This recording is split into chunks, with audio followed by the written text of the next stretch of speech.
The Changeover is back with another episode. This week, Nielsen reported YouTube actually generates more streams and viewership than Disney Plus and Netflix on US televisions. If you're looking to get visibility for your company and your products, you have to be there. It's really hard to turn a blog post into a YouTube video. So we always start with YouTube as our anchor. You want someone who can be kind of the face of the channel. I advocate for that being someone who's internal and an expert. People just want to learn from you. They're not necessarily excited about your hot take. They just want to know how to do the things.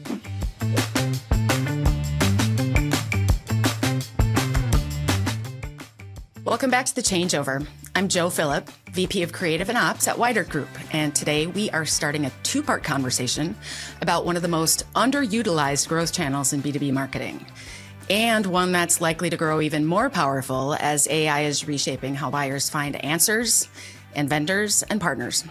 My guest manages media strategy at one of the most content-forward companies in B2B marketing. He oversees multiple YouTube channels, including some you may have watched without even realizing they were HubSpot's.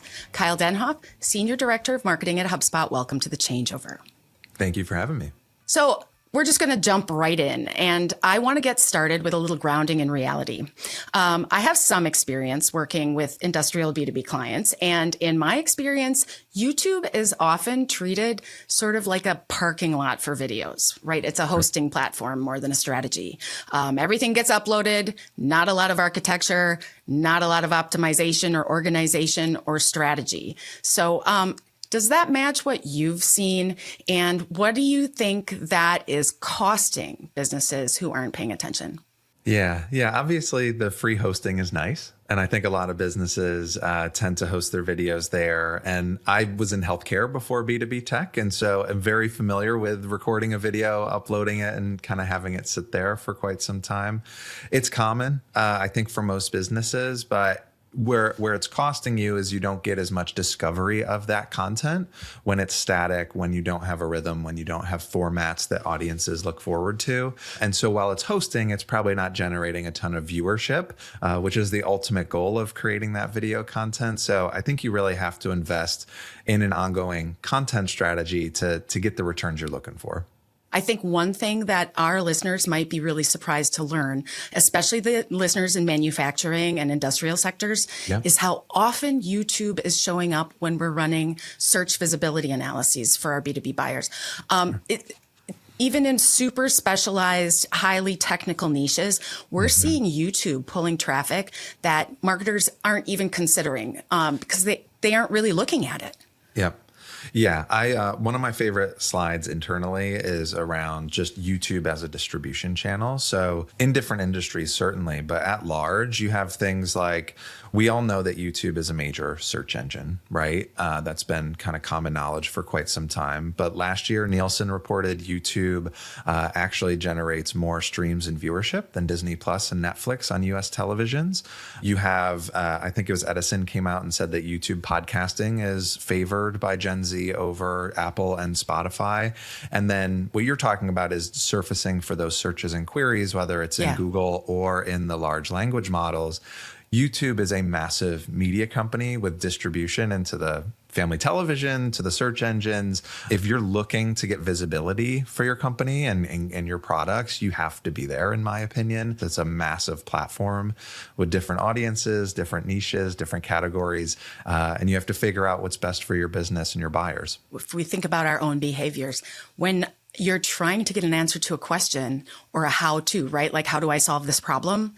Even if you're Googling it, one of the first results you're going to end up with is video, right? Absolutely. Google references YouTube straight to the SERP, and they're also doing it in the Gemini answers for folks that are using the AI mode. I like to think of it too, almost like consumer examples. You mentioned like you're looking for a question, but anytime I'm trying to fix something around the house or we're making a big family purchase, I'm going to go on YouTube. We had to purchase a family vehicle last year. And I could go look on Car Gurus and Kelley Blue Book and et cetera, but I wanted to hear what mechanics thought about different cars. And so I went to YouTube and got videos from mechanics about what's under the hood. I think it's just when people are in buyer mode, they want to hear from real buyers, customers, practitioners, experts, and they're uploading that content to YouTube. So I think it's a very common experience when you're looking to buy. I would agree. And I think that, that human factor in there too, right? That's content with a real person. And that builds immense trust right in that moment. Definitely. I think as like more brands are publishing content out there more than ever. I think the social feeds are pretty noisy at this point. And obviously there are a lot of opinions on AI content. And I think people gravitate towards content that's coming from an individual and an expert and someone with lived experience. And YouTube's the perfect platform and format for that type of content. Absolutely. And I'm happy that you just mentioned AI. I think that's a great segue into my next question, right? And that is the next very urgent reason that this conversation matters right now, especially to industrial B2Bs. AI-powered search, right? It's changing the way that buyers are finding information long before they're ever even going to reach out to any vendor. And YouTube has a role in that ecosystem that I think a lot of B2B marketers need to do more to really understand. And I'm wondering if you can talk a little bit about how YouTube is really intersecting there and why it's so important for brand visibility in particular.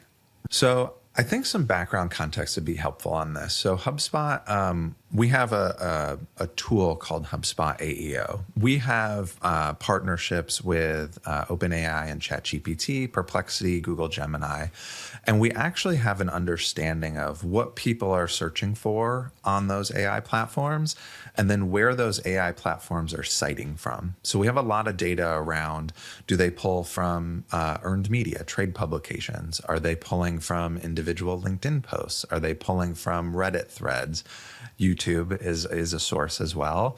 And so across different industries, you can see how the large language models are treating different queries and questions and keywords, similar to the way we approach traditional SEO. But in the new world, it's pulling from multiple sources and it's trying to create a consensus because it wants to give you the right answer. And so right now, YouTube is playing a major role in those answers. When we look at a lot of the B2B queries in industries, we're seeing really three channels show up more often than not: Reddit, individual LinkedIn posts, and YouTube videos. And so we're well aware that the large language models are sourcing from platforms that favor content from individuals or individual brands. And so we're trying to figure out, how do you publish content to those channels to show up when your buyers are searching for you?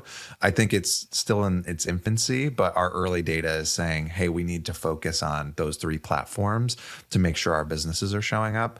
It does change by industry, I'll say. So like shameless plug, we do have a free tool, AEO Grader, where you can like plug in your company and it'll actually tell you how you're showing up in those industries. So I just think the answer engine optimization is going to start to become more of a common practice for the marketing teams. And it's going to involve just so much more coordination and intentional work, right, across so many different surfaces. Definitely, right? Businesses used to kind of have a very linear model where it was like, I do my keyword research, I cluster my keywords, I write my blog post for that keyword, I publish my blog post and optimize it, and then I rank and see all the traffic come in.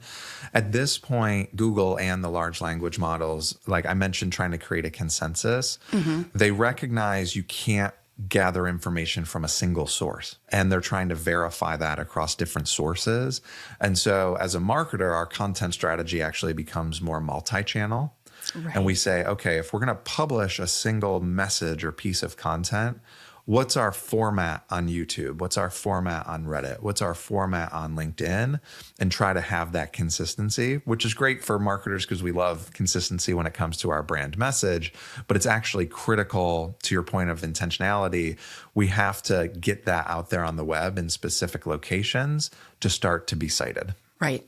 It needs to match. Yeah. One important thing there, though, is no copy paste. That's one of our rules. Right. No copy paste is like the form in which the message takes is really important, right? If you're on Reddit, you can't be promotional. You can't be like brand forward, product forward. You have to be helpful. And it's more in a discussion format.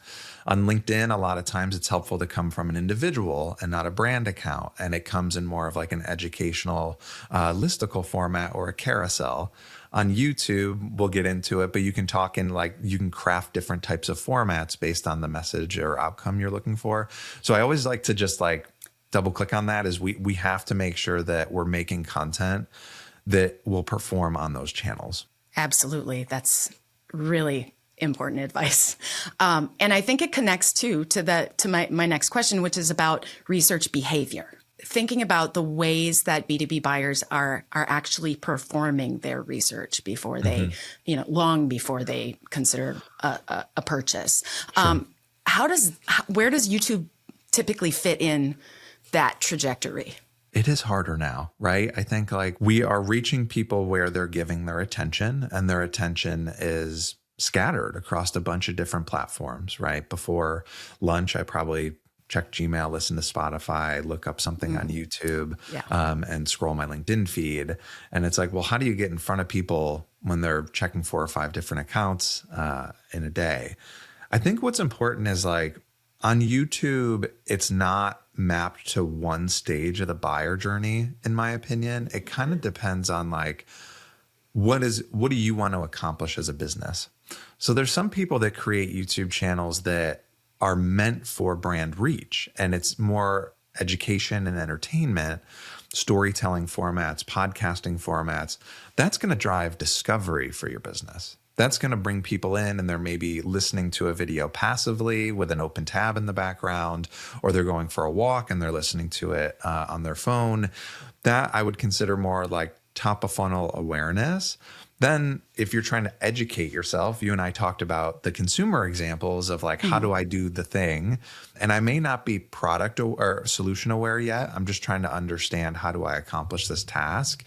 There are YouTube channels that do a lot of educational how-tos. We have a channel, HubSpot Marketing, that shows you how to put together a LinkedIn advertising strategy. But we're not selling you the product. We just know that marketers are actively trying to build this. And so I would put that more in the consideration phase. And then there's that piece that we're all familiar with, which is like, how do you close the deal? How do you generate pipeline? And there are YouTube channels that are focused on like product tutorials. Let me show you the actual product and the outcome and the value it's going to provide you. Never salesy, I will say. It shouldn't feel commercial or promotional. It should feel helpful. But I would actually argue YouTube can play a role in different phases. I 100% agree with that. And to your point, and we'll get into this, I think, in our part 2 here, but I think that you're also then going to have to apply some very specific strategies then to make sure that the right people are finding exactly the right videos at the right time in that journey. Yeah. I think you're exactly right. The format and like all the work we do in pre-production is dependent on what we're trying to accomplish. Like, what's the goal? Yeah. And then you have to plan against that. The next thing I'd like to talk about is thinking of YouTube more as a content pillar, right? A really like a mast that's kind of holding the sail, right, for your marketing. Yeah. HubSpot's publicly talked, right, about using video as an anchor, right, with lots of written content and other formats coming from that original video. And I think, we see you using that model. So for our listeners, walk us through that logic. Why does YouTube, and of course, specifically this channel, why does it work well as the center of a content strategy? Good question. It's, I think it's twofold. One is the strategy piece of, we just see YouTube as a channel to reach potential buyers at that stage in their discovery. The other piece is it's really hard to turn a blog post into a YouTube video. It's a lot easier to turn a YouTube video into a blog post. And so it's actually more of a production solution as well. So I'll say from a strategy standpoint, when we look at our customer research, whether that's keyword research through vidIQ, what are people searching for on YouTube, or just generally like talking to customers and like, what channels are you on? What are your preferences? Video tends to be a preference. And that's why Instagram favors video and LinkedIn favors video and YouTube. So we know we have to invest in some sort of video channel. The second thing is we believe we can capture demand on YouTube. We know that there is a search TAM within our category on that platform. And so we're going to start with a YouTube anchor. So that means we're going to invest in one YouTube video. It's going to be 8 to 10 minutes long, but we're going to put a ton into that video. We have research, we have scripting, we have shooting, we have editing, we have graphic packs, we have mental models and frames that go into that video. And I know that all sounds complicated, but it's actually getting a lot easier to produce that type of video right now. But once you do that, it's a lot easier to take the transcript and the visuals from that video and turn that into the content across your other platforms. A transcript can be remixed into a blog post or into a newsletter. The video itself, that 10-minute video, can be clipped down into social videos that feature your brand and your message on Instagram or LinkedIn. And so you create these library of assets that are all built off of that original video. And then to your point, that collection, one, carries the message consistently, but two, it's a lot easier to produce instead of going backwards. So we always start with YouTube as our anchor. And then from there, we get signals around what's working, what's not. And then we revisit the next video. And I would add here too, on the other side of AI, right? We've got the whole AI impacting search, but AI impacting production, right? That's also a huge win. I think that to your point about the transcript, the tools, and you've got tools inside HubSpot, right? That make that kind of remixing and repurposing so much more efficient and just easier for people to do too. Yeah, the tools are getting really, really strong out there. We're big fans of Riverside and Descript and Opus Clip and HubSpot. A lot of these tools are able to look at the full length video and then determine when there was a point that was made or when there's like an emotion or energy, and it's able to clip that 15, 30, or 60 that you're looking for. And then to your point around the transcripts, we're able to take the transcript and almost use the transcript as like source material. We never take the transcript and then use AI and say, write the blog and just like publish it. We're using it for the pull quotes, the stats, because a lot of the work you put into the video, if people are familiar with SEO and Google's EAT guidelines, it's looking for information from experts. It's looking for information that's trustworthy and authoritative. If you're creating a video and you're interviewing an expert in their field, you're gathering all that material. And then you can pull from the transcript to help you craft some of your other content. AI is definitely like a co-pilot for us, and it helps you get there faster. Absolutely. Next, I want to make sure that we address something that trips a lot of people up. So there's this difference, right, between we should be doing more video and we're using video as a strategic anchor. So for a leader who wants to get a really solid video pillar up and running as part of their program, organizationally, what do they need to think about to make that shift? Yeah, I would say video is still like resource intensive. So I do think it's important to think through that. If you are a smaller business with limited resources, I would say a newsletter and blog and social can still be extremely strong for you. And then if you have a little more resources, like I mentioned, it's getting easier to do this. I think video should be the anchor of the content strategy.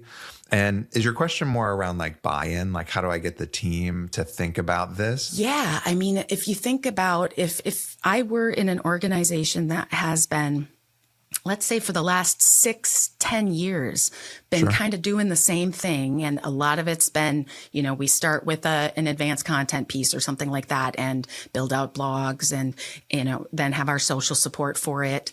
Shifting to video as an anchor is just logistically, right? It's going to involve different things. And is it going to need different people? What's it going to take for an org? You're exactly right. It is a mindset shift. It is a resourcing shift. The first thing I'll say is like, ask your customers first, right? Yeah, I think I will say before we went in on YouTube, we did two things. One, we did a lot of customer like surveys and interviews. And two was we did a search TAM analysis on YouTube. Like, are people actually searching for content in our category on the platform? So say both of those things are true. it's actually hard to argue against that, right? Like if you're, even if you're not a marketer, if you're like, hey, our potential buyers are on this channel, they're hanging out there. You think we should be there? Then it's like, yeah, okay. So let's do that. So let's say we get everyone on board, and then you're like, okay, well, how do I staff against this? You want someone who can be kind of the face of the channel. I advocate for that being someone who's internal and an expert. I think we see the entertainers and the creators and the influencers, which is great when I'm there for entertainment. But when I'm there for education, I just want to hear from somebody who knows their stuff and has like talked to other experts. And so I think people who are willing to do it should do it, because like people just want to learn from you. They're not necessarily excited about your hot take. They just want to know how to do the thing. So first is we need someone on camera. The second thing that I think is really important is there's always a hero behind the camera, which is the producer. Producers are so important in a video first world. They're the ones who are chasing down the guests, putting together the production calendar, putting together the briefs before the episode. They're the one who can craft kind of the full video from start to finish. What's the hook? What are the segments? How are we going to edit this? I think producers are kind of like the content marketers or the writers that we used to have for our blogs, but the producer is such a valuable skill set because video is a really hard medium. And so first thing is the host, second thing is the producer. And then the third is the editor, the person who can take all the raw footage and edit it into a format that's going to perform well on YouTube. I advocate for outsourcing a lot of that. The graphic designer, editor, they like to work on a variety of projects. So you can find a lot of people who are very talented and want to work on your stuff. But a team of like an expert who's on camera with a producer can do a ton of great work. And then you're taking that foundational material, the episode we recorded and the transcript, and you're giving that to the rest of your marketing and sales team to create the materials they need to create. And it's just richer content because you're giving them something of a ton of value. So I think it's really a two-person in-house team and then maybe like one external editor who can help you get it done. So a shift, but not seismic really in terms of what an organization needs to do. Yeah, it's definitely a different model. But you're still producing content on a regular cadence, and you're just creating a different format. And so when you do a different format, you need a different skill set. So next, let's talk a little bit about ROI, right? Because this is where industrials, right, B2B leaders are often like, that's where the speed bump comes. YouTube feels hard to attribute when you're talking sales cycles, and when you're talking long sales cycles and, environments where every marketing budget dollar is scrutinized for return, that is some of the first stuff to get cut, right? So how do we make that case for YouTube investment, right, when the returns are potentially really long cycle or just difficult to attribute? Yep. I smile when I get this question because I've been in the room with HubSpot CFO and she said, "Show me the math." And I had to pull up the spreadsheet for this one. But if folks are familiar with the blogging playbook that we ran for years, right? People are reading the article, they're clicking on a call to action, they're converting on an offer, and then they move into our segments and pipeline. You're actually creating a similar funnel for YouTube because YouTube allows people to click through, which is actually another reason it's incredibly valuable. You have the description right under the video, and you can also pin the first comment. And so you can add a CTA. And so a lot of what we did at HubSpot to start is we built channels that were focused on demand. To your point, let's show a return on this platform before we do the big storytelling piece. And what we're able to do is track similar to the way that we're able to track on HubSpot.com. We're using a UTM for every single video that we publish, and we're tracking clicks through that description link to visits to the landing page, to conversions, to QLs, to influenced MRR. And so you set up the same infrastructure that you would set up for a blogging program. And I think the ROI is a little different though, because one, you could say, here's my cost of my program and here are the QLs that I generated. And so you could look at like a cost per QL. You can look at influenced revenue and then do more of a true ROI calculation. When you're doing brand building, attribution is a lot harder. And so it's actually more the value of the qualified reach. And so we put a dollar value on the views.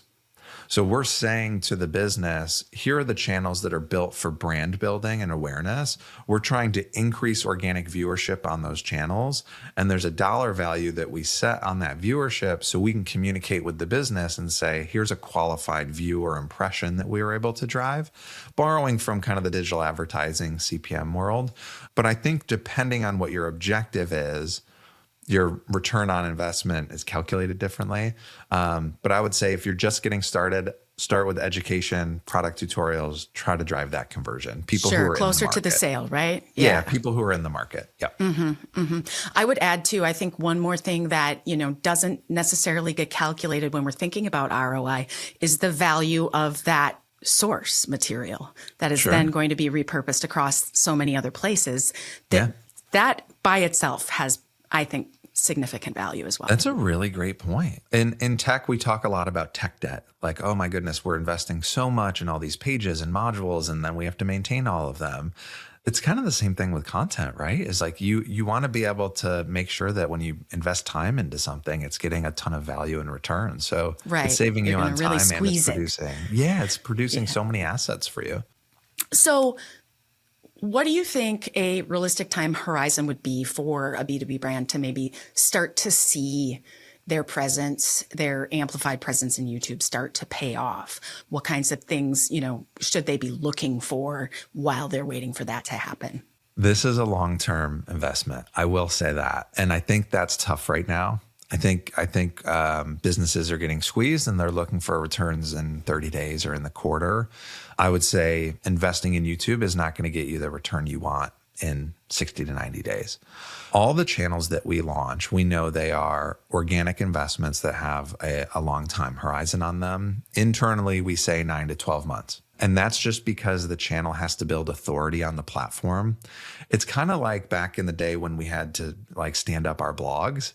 And you didn't get traffic right away. It took time for you to build authority on your domain, start to target those keywords, start to rank, drive traffic. The same thing happens on YouTube. A new channel can generate viral views. That does happen, but it tends to be more for lifestyle and culture channels. And when it comes to business channels, it's that commitment of I'm going to publish every month on these topics. I'm going to own my niche. I'm going to own my category. And then you're just going to start to see it compound after the 9 to 12 month mark. And once it gets out there that this is a popular channel and a helpful channel, and you're starting to distribute on social and other places, you'll start to get more people coming there more frequently. You'll probably start to see your returning visitors increase.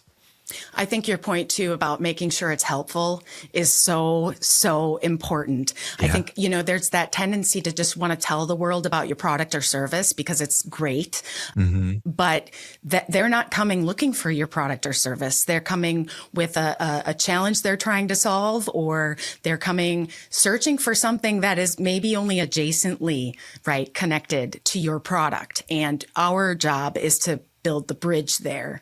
And it means helping first. Definitely. Yeah, there's a couple things in there. One is earlier in our conversation, we talked about search and large language model. People are going there and asking a question. And then the video is answering that question. And if you're creating a search-based strategy or an education-based strategy, you're trying to map your content to the person's intent. What are they looking for at this point in time? And can I answer that question for them? Which means I'm a valuable resource. And to your point, it's meant to be helpful. And Asia Frost is our head of growth. She always says to me, LLMs are lazy readers. And what she means by that is we have to draw the thread for them. So when someone searches for this and this video shows up, the link in the description points back to our product and service that has to do with this video. And so you have to be very intentional. The framing we talk about internally sometimes is do you just want to create the new trade publication for your industry where it's people go for news and education and information?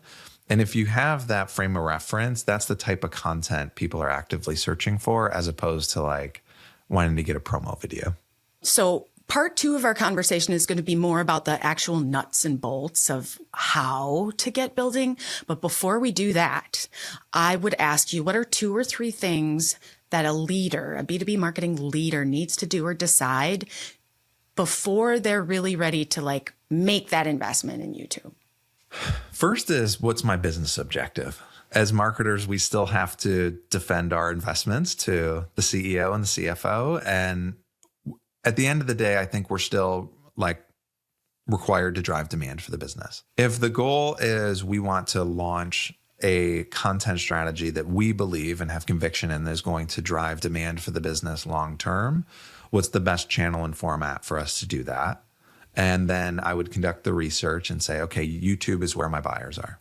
Once you do that, then it's the execution, right? And it's like, I'm going to do this for 9 to 12 months, and I'm going to invest in the right people and resources to do it properly. I think that's another thing, is a lot of people go into video and they don't hire the producer, and they try to do it themselves, or they don't publish consistently. They publish once a month, and then they're like, I don't know why I'm not seeing a return. I think there's align with your business leaders first, design that demand funnel. And then the next thing is the decision around, okay, what is the channel going to stand for? What's it going to offer? What's the format that we're going to design? And then from there, resource it appropriately.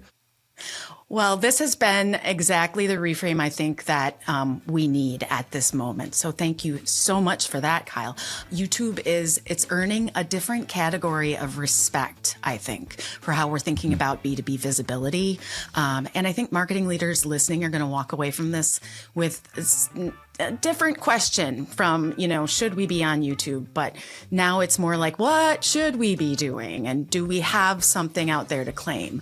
So thank you so much for that. Yeah, of course. Thanks for the questions. In our next episode, Kyle and I are going to get into the mechanics, right? So how to structure a channel, optimizing it for search and for AI, finding your on-camera talent, and then using tools to make the whole operation more manageable. So if you're ready to go from convinced to capable, you're going to want to listen to part 2. Kyle, thanks for laying this foundation so clearly for us. Thank you. Thanks for joining us on the Changeover Podcast. Remember to subscribe on Apple, Spotify, YouTube, Wider.com, or wherever you get your podcasts. Let us know what you'd like to hear about next time by messaging Wider Group on social media. Thanks for watching.